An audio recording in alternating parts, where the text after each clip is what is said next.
Hola mi Julie, ¿cómo estás? Muy bien, bienvenidos a todos. El día de hoy, 1 de noviembre, vamos a honrar a nuestros muertos, ya que es una tradición muy importante en nuestro país. Y algo que tenemos seguro en la vida es que todos nos vamos a morir y le tenemos un miedo terrible. Pero aquí vamos a explicarles que si bien todos los caminos llevan a Roma, todos los caminos nos llevan a la muerte. Así es, la muerte es parte del ciclo de la vida y nosotros podemos elegir.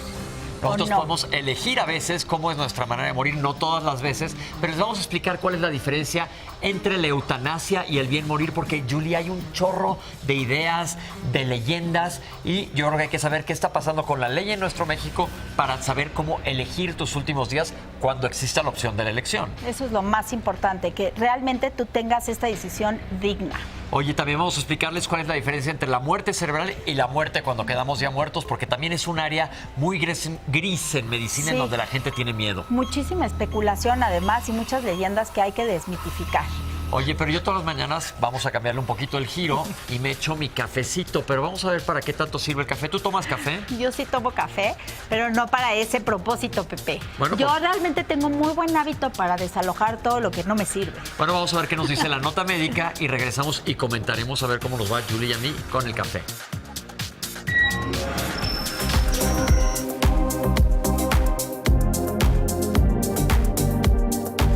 Los consumidores de café saben por experiencia que consumirlo ayuda al movimiento intestinal. Pero ¿cuál es la causa?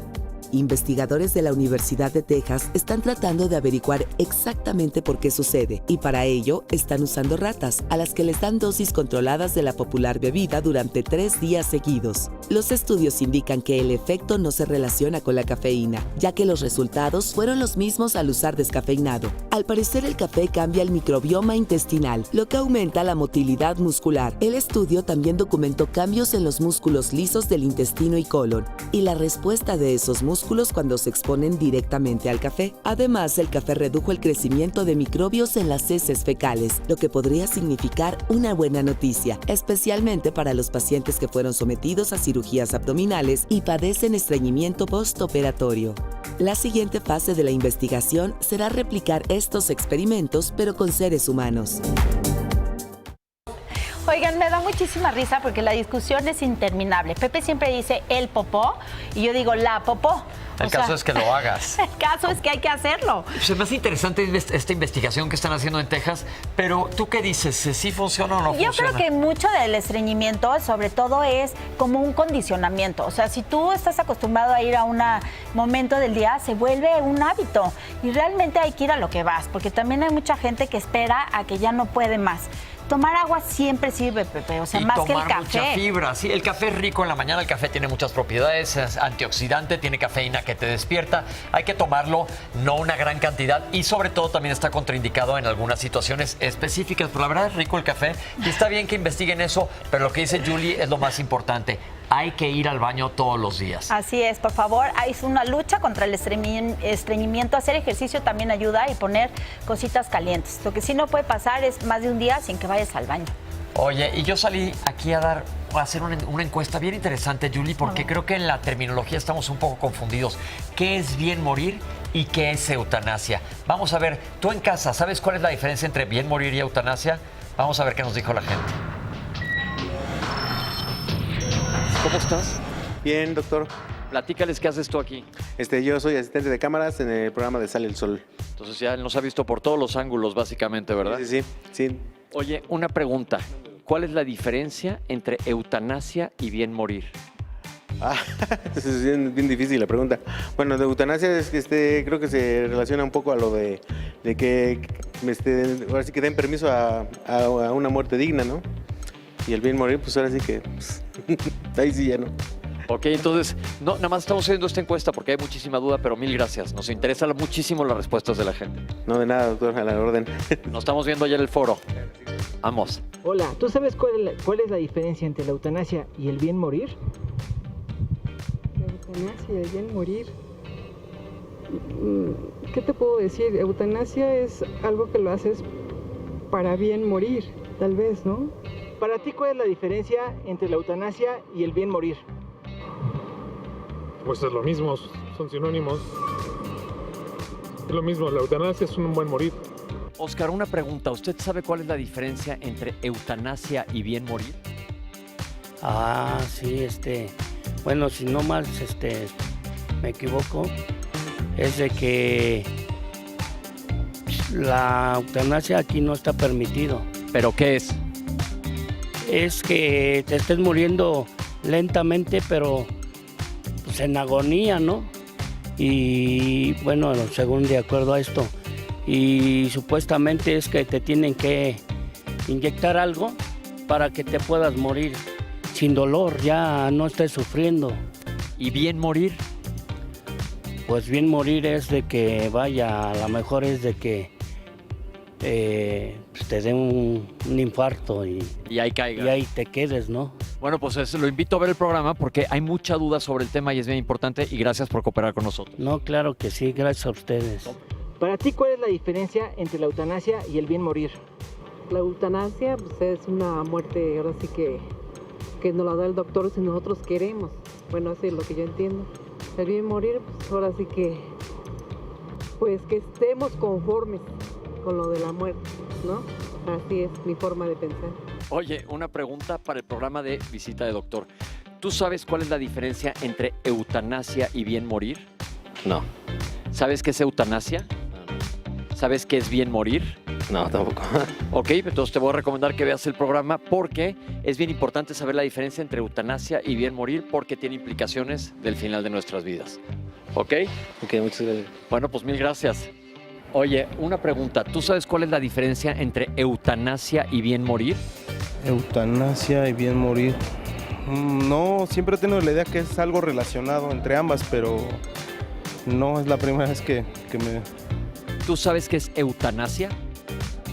Yo tenía la idea que la eutanasia es el derecho al bien morir, ¿no? Ok, pues estamos justamente haciendo esta encuesta para que veamos en el programa, que sé que no te lo vayas a perder para que veas cuál es la diferencia.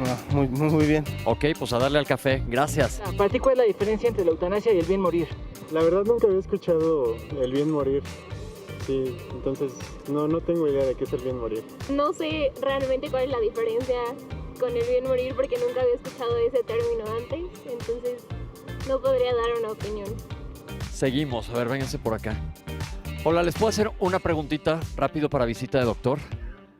Estoy preguntándole a la gente en general si saben la diferencia entre eutanasia y bien morir. La eutanasia es, bueno, entiendo yo que es cuando solicitas, bueno, te pides ayuda para tener un buen morir. Ok, ¿y hay alguna diferencia entre bien morir y eutanasia? Pues yo no tengo diferencia, ¿eh? Toda pregunta es válida, por eso estamos haciendo este tema. ¿Tú sabes? Bueno, para mí es lo mismo. Sería básicamente lo mismo. No hay mayor diferencia entre uno y otro. Es un bien morir, al fin y al cabo, para mí. Repítemelo. Para mí es un bien morir. Una u otra es bien morir. Ok, pues vamos a seguir preguntando. Está bien interesante el tema para que luego vean si hay una diferencia bien grande. Órale, gracias. Bien comentábamos que la muerte es parte de la vida. Así tenemos un ciclo en donde nosotros nacemos, crecemos, nos reproducimos y morimos.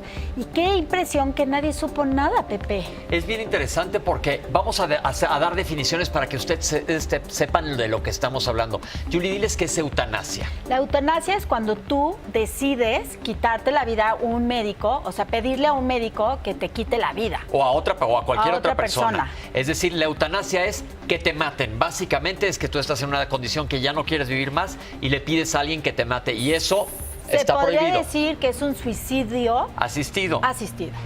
Y hay países en donde se permite. Es más, tú estás con una enfermedad terminal, te puedes decir, creo que es en Suiza o en Suecia, en Colombia, y vas y te inyectan, te dan una inyección letal y te mueres. Eso es eutanasia, que tú mates a alguien por piedad. No es un asesinato como de que voy a ir con un cuchillo a matar.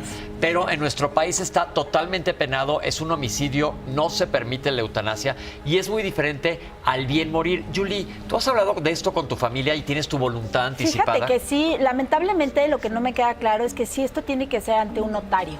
Ahí o sea, les va. a mí me queda súper claro que cuando yo esté ya desahuciada, o sea, no quisiera que hicieran medidas extraordinarias para que yo estuviera estuviera sufriendo. Y ahí es ahí cuando entran los cuidados paliativos y es cuando alguien puede elegir morir bien, morir dignamente. Así es. ¿Qué quiere decir esto? Por ejemplo, a mí me diagnostican un cáncer, ya pasé por quimioterapia, ya pasé por otra ronda de quimioterapia, pero el cáncer va ganando y ya no tengo salida. Yo no quiero que me intuben, no quiero estar lleno de catéteres, no quiero estar en el hospital, quiero morirme en mi casa, rodeado de mi gente y sin dolor. Esto sí lo puedes escoger, pero la primera persona con lo que tienes que hablarlo es con tu familia. Así es. Porque esto se tiene que respetar tu voluntad. Y el documento legal que preguntas, Julie, sí existe. Se llama la voluntad anticipada. ¿Qué es lo ideal? Que la voluntad anticipada la firmes, la lleves ante notario y tienes a alguien que no sea tu familia, alguien que sea, pues como el albacea. Haz de cuenta, yo puedo escoger a Julie, que si en algún momento mi familia pierde el control y quiere decir, síganle, manténganlo vivo, hagan lo que puedan porque esté vivo y yo estoy sufriendo horriblemente, tú llegas y digas, esta es su voluntad y la tienen que respetar por ley. Era lo que te iba a decir. Muchas veces nosotros como parientes no podemos pasar la voluntad de las personas que queremos, aunque nosotros estemos en pena. O sea, qué doloroso es perder un ser querido, pero muchísimas veces preferimos el bien común y sobre todo de la persona que más amamos. Hay que respetar esa voluntad y es como un testamento, vale la pena ir a hacerlo. Pero, y antes de hacerlo, como digo, es platicarlo. Siéntate hoy con tu familia y platica. ¿Qué haría si estoy en una situación terminal en donde ya no hay salida? ¿Por qué? Porque nosotros como médicos vemos muchas veces casos súper trágicos. Les voy a contar uno en 2 minutos. A una amiga, como de 50 y tantos años, le da una hemorragia vascular cerebral. Queda hecho pomada su cerebro. Fatal, fatal, fatal. Pero la familia quiso seguirla apoyando. Se aventó 2 meses en el hospital.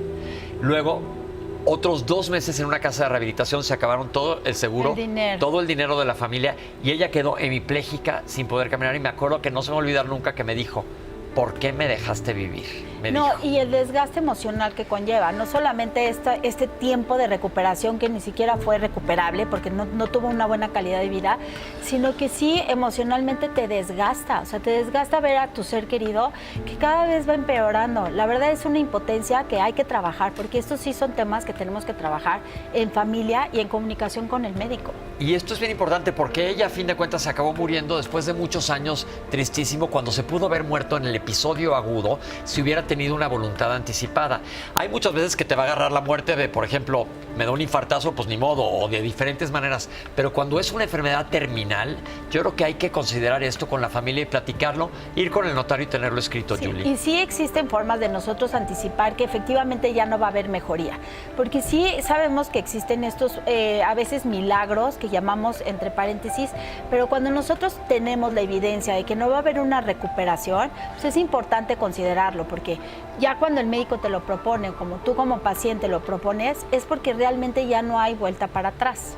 Y mira, yo estoy justo escribiendo un libro sobre el tema, es un tema que me apasiona mucho y abro el libro diciendo, el peor verdugo de un paciente terminal muchas veces es su familiar y es un verdugo que lo hace por amor, pero el que acaba frito es el paciente. Así es, muchas veces el amor se manifiesta respetando a la gente con todo y sus decisiones. Y es aquí cuando entran los cuidados paliativos, que pronto les vamos a invitar a un médico que nos hable de los cuidados paliativos. ¿Qué quiere decir paliar? Híjole, la verdad es que puedes tener o sea, te puedes tener cualquier enfermedad sin tener los síntomas del dolor, o sea, sin dolor.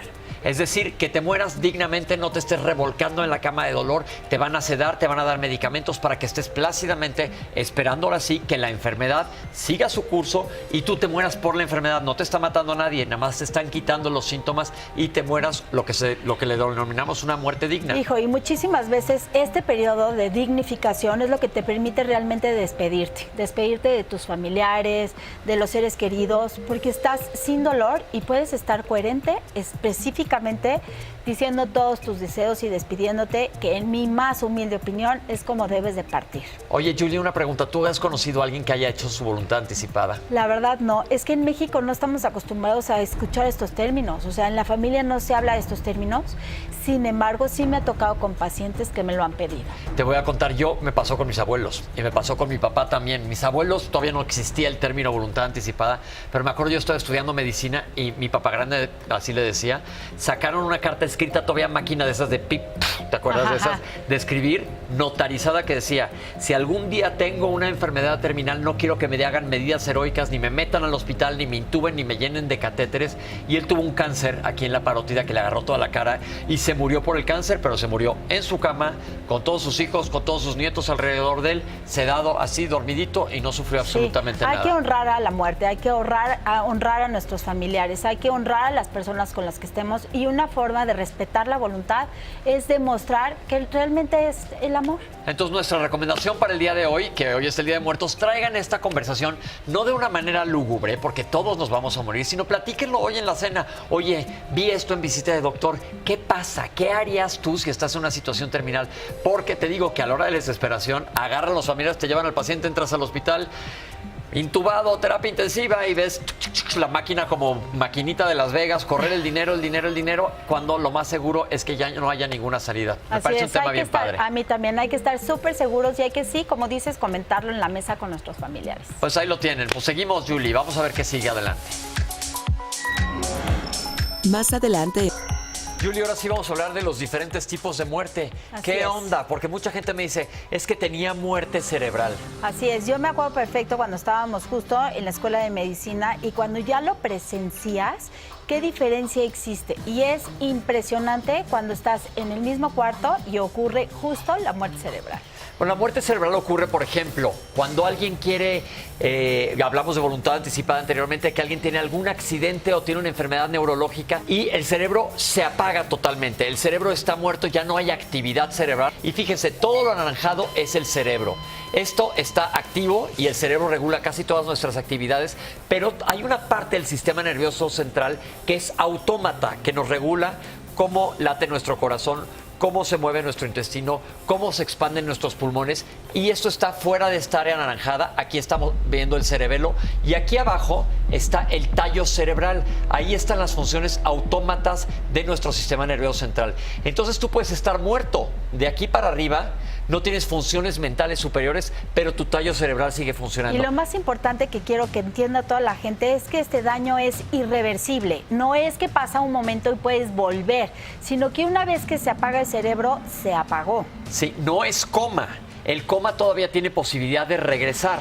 Hay diferentes estadios se llama una escala de Glasgow sobre coma, y el coma todavía tiene posibilidad de regresar, pero la muerte cerebral es como si el switch de aquí para arriba estuviera totalmente apagado. No hay funciones mentales superiores. No puedes hablar, no puedes pensar, estás totalmente inconsciente. No puedes respirar. Y esto es uno de los motivos por los cuales generalmente la gente que está con una muerte cerebral tiene que estar en una terapia intensiva.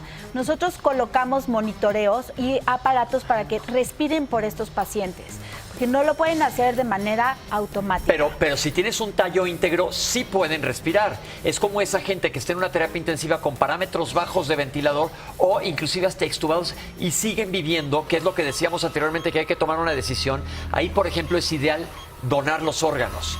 Donar los órganos. Súper importante también tenerlo súper escrito y con un testamento para que realmente puedas hacer la donación en este momento, que todos los tejidos estén viables. Exacto, porque tu corazón sigue bombeando sangre, está funcionando, pero esa es la muerte cerebral. ¿Y qué pasa con nuestro organismo ahora sí cuando nos morimos? Hay órganos de choque, por ejemplo, ¿qué hago en un paro? ¿Qué quiere decir un paro? Hay paro cardíaco y paro respiratorio. ¿Qué es cada uno, Julie? Hijo, el paro cardíaco es cuando literal el corazón deja de bombear la sangre. Lo primero que ocurre, no sé si a ti te pasaba, que se empiezan a poner blancos, porque la sangre deja de llegar, y sobre todo a las extremidades. Entonces, cuando alguien tiene un paro cardíaco, lo primero que se hace es ver una palidez en las extremidades. Y vas a tomar el pulso y no está, porque el corazón ya se paró, no hay pulso, no está bombeando sangre y se ponen verdaderamente blancos, impresionante. Y un paro respiratorio es cuando el pulmón deja de respirar, deja de hacer su función de expandirse y por lo tanto no hay intercambio de oxígeno y por lo tanto todos los tejidos van a empezar a morirse. Generalmente tardamos muy poquito tiempo, Pepe. Tienes alrededor de 5 a 7 minutos más o menos, porque cuando hay un paro cardíaco, paro cardiorrespiratorio, porque casi siempre uno va de la mano del otro, deja de llegar, por ejemplo, a órganos clave como el cerebro, otros son los riñones, que son los que más rápido van a sufrir la hipoxia. Hipoxia quiere decir que no está llegando oxígeno y se empiezan a morir las células. Yo siempre lo comento como si tuviéramos una plantita con riego. ¿Qué pasa con esa planta si le corto el agua? No, bueno, pues justamente ocurre lo que llamamos como muerte.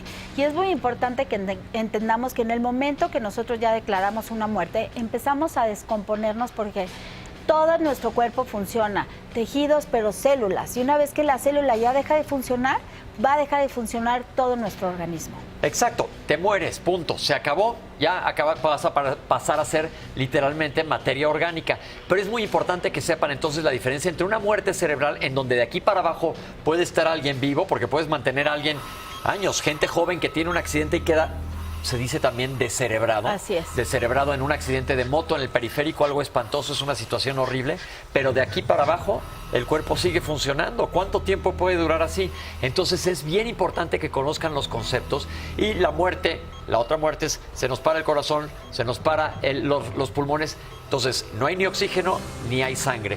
Empezamos a descomponernos muy pronto, como dijiste, como entre 5 y 7 minutos. Y es muy importante para la gente que tiene una muerte cercana en casa que no se espanten. Los esfínteres se relajan y entonces pueden tener salida de fluidos por todos los agujeros, por la oreja, por la nariz, inclusive por el ano, por el intestino, y empiezan a tener todo este tipo de fluidos. Y es cuando hacen un embalsamaje para evitar que suceda esto, pero esto ya lo hacen independientemente de las casas funerarias. Pero es bien importante que conozcamos qué es lo que pasa, porque a todos nos va a pasar esto. Así es. Y otra cosa importante, Pepe, que yo me acuerdo que me pasó muchísimo y que me impacté la primera vez que vi la muerte como tal, es la rigidez. Se empiezan a poner durísimos porque el calcio se extrasale y entonces todos los músculos están durísimos, inclusive la quijada.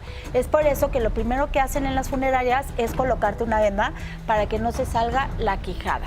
Ok, entonces se llama rigor mortis. Pero una cosa bien importante también para que sepan, en el certificado de defunción que te debe dar un médico cuando te mueres, el certificado de defunción no puede decir causa de muerte, paro cardíaco. ¿Por qué? Porque yo le digo a todo mundo, ¿conocen algún muerto que no tenga paro cardíaco? El paro cardíaco es desencadenado por un infarto, por una neumonía, por una septicemia, por una embolia, por lo que quieras en medicina, pero el paro cardíaco es una consecuencia, una eventualidad que ocurre después de un proceso médico. Esto siempre lo tiene que emitir un médico, no lo puede emitir nadie más. Y de hecho nosotros estamos y sabemos cuántos certificados hemos firmado porque nos piden especificaciones como es nuestra cédula profesional.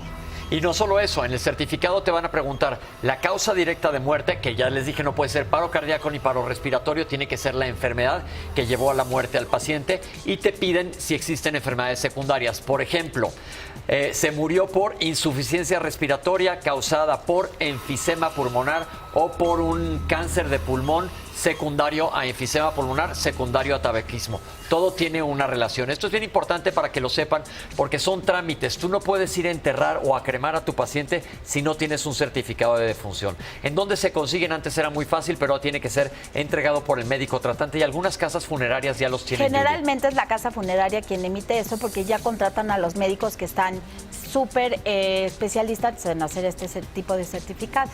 Oye, Pepe, pero a mí lo que más me impacta es que no debes de tener miedo. Y yo me acuerdo de las primeras veces que no te... O sea, sí es un miedo a lo desconocido, pero también sientes un tipo de paz, porque sabes que ya no hay nada. Se siente el cuerpo como un poco, sí, evidentemente frío, pálido, empieza a salir todo, pero al mismo tiempo se puede ver una calmidad en el cuerpo impresionante. Bueno, pues entonces ahí lo tienen. Esto ahora sí fue un tema importante porque hablamos de la muerte a lo largo de todo nuestro programa, pero yo creo que es un tema bien interesante. Honramos la muerte y honramos a todos nuestros antecesores.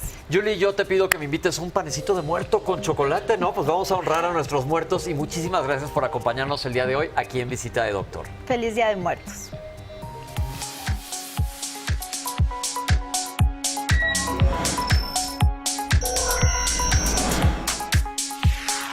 Visita de Doctor, lunes a viernes, 1:30 p.m. Participa en Imagen Televisión.